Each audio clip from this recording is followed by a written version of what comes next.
Controversies, 1889, Johnstown Flood. Carnegie was one of more than 50 members of the South Fork Fishing and Hunting Club, which was blamed for the Johnstown flood that killed more than 2,200 people in 1889.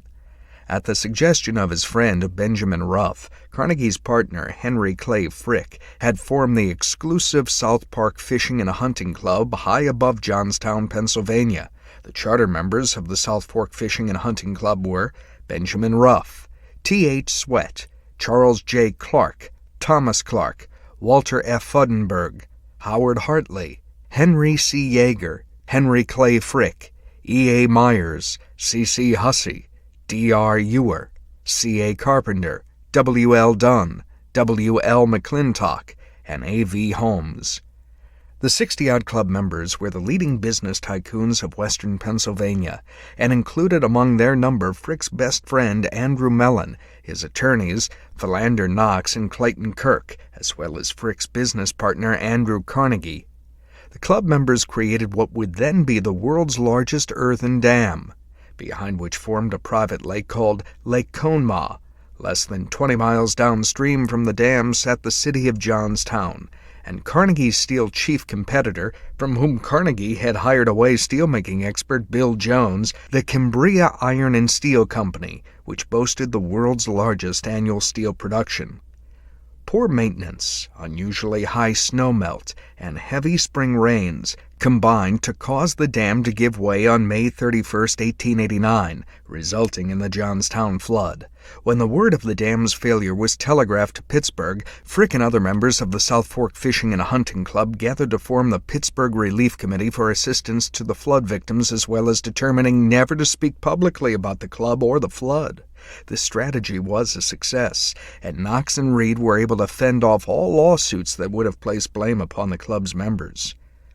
Although Cambria iron and steel facilities were heavily damaged by the flood, they returned to full production within a year and a half. By that time, Carnegie steel production had outstripped Cambria's. After the flood, Carnegie built Johnstown a new library to replace the one built for the city by Cambria's chief legal counsel Cyrus Elder. That library was swept away in the flood. The Carnegie-donated library is now owned by the Johnstown Area Heritage Association and is used to house the Flood Museum.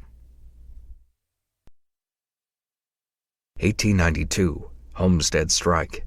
The Homestead Strike was a bloody labor confrontation lasting 143 days in 1892, one of the most serious in U.S. history.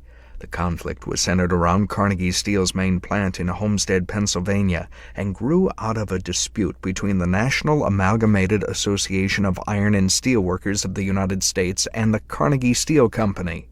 Carnegie left for a trip to his Scottish homeland before the unrest peaked. In doing so, Carnegie left mediation of the dispute in the hands of his associate and partner, Henry Clay Frick. Frick was well known in industrial circles for maintaining staunch anti-union sensibilities. The company had attempted to cut the wages of the skilled steelworkers. When the workers refused the pay cut, management locked the union out. Workers considered the stoppage a lockout by management and not a strike by workers. As such, the workers would have been well within their rights to protest, and subsequent government action would have been a set of criminal procedures designed to crush what was seen as a pivotal demonstration of the growing labor rights movement, strongly opposed by management. Frick brought in thousands of strikebreakers to work the steel mills, and Pinkerton agents to safeguard them. On 6 July, the arriving of a force of 300 Pinkerton agents from New York City and Chicago resulted in a fight in which 10 men, 7 strikers and 3 Pinkertons, were killed and hundreds were injured. Pennsylvania Governor Robert Pattison ordered 2 brigades of state militia to the strike site. Then, allegedly in response to the fight between the striking workers and the Pinkertons, anarchist Alexander Berkman shot at Frick in an attempted assassination. He only wounded Frick. While not directly connected to the strike, Berkman was tied in for the assassination attempt. Afterwards, the company successfully resumed operations with non-union immigrant employees in place of the Homestead plant workers, and Carnegie returned to the United States. However, Carnegie's reputation was permanently damaged by the Homestead events. Philosophy on Wealth. Carnegie wrote The Gospel of Wealth, an article in which he stated his belief that the rich should use their wealth to help enrich society. The following is taken from one of Carnegie's memos to himself. Man does not live by bread alone. I have known millionaires starving for lack of nutrient which alone can sustain all that is human in man, and I know workmen and many so-called poor men who revel in luxuries beyond the power of those millionaires to reach. It's the mind that makes the body rich. There is no class so pitiably wretched as that which possesses money and nothing else. Money can only be the useful drudge of things immeasurably higher than itself. Exalted beyond this, as it sometimes is, it remains Caliban still and still plays the beast. My aspirations take a higher flight. Mine be it to have contributed to the enlightenment and the joys of the mind, to see the things of the spirit, to all that tends to bring into the lives of the toilers of Pittsburgh sweetness and light. I hold this the noblest possible use of wealth. In 1908, he commissioned, at no pay, Napoleon Hill, then a journalist, to interview more than 500 wealthy achievers to find out the common threads of their success. Hill eventually became a Carnegie collaborator. Their work was published in 1928 after Carnegie's death in Hill's book, The Law of Success, ISBN number 0-87980-447-5, and in 1937, Think and Grow Rich, ISBN number 1-59330-200-2. The latter has not been out of print since it was first published and has sold more than 30 million copies worldwide. In 1960, Hill published an abridged version of the book containing the Andrew Carnegie formula for wealth creation. For years, it was the only version generally available. In 2004, Ross Cornwell published Think and Grow Rich, the original version, restored and revised, second printing 2007, which restored the book to its original content with slight revisions and added comprehensive endnotes, an index, and an appendix. Writings. Carnegie was a frequent contributor to periodicals on labor issues. In addition to Triumphant Democracy, 1886, and The Gospel of Wealth, 1889, he also wrote An American Foreign Hand in Britain, 1883, Round the World, 1884, The Empire of Business, 1902, James Watt, 1905, Problems of Today, 1907, and his posthumously published autobiography, Autobiography of Andrew Carnegie, 1920.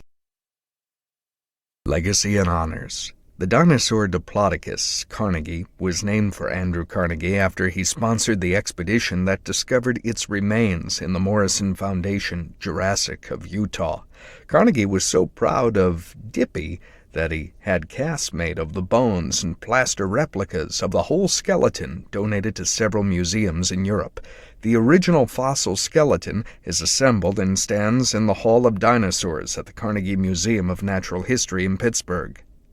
After the Spanish-American War, Carnegie offered to donate $20 million USD to the Philippines so they could buy their independence. Carnegie, Pennsylvania, and Carnegie, Oklahoma were named in his honor. The saguaro cactus's scientific name, Carnegia, is named after him. The Carnegie Medal for the Best Children's Literature published in the UK was established in his name. The Carnegie Faculty of Sport and Education at Leeds Metropolitan University, UK is named after him.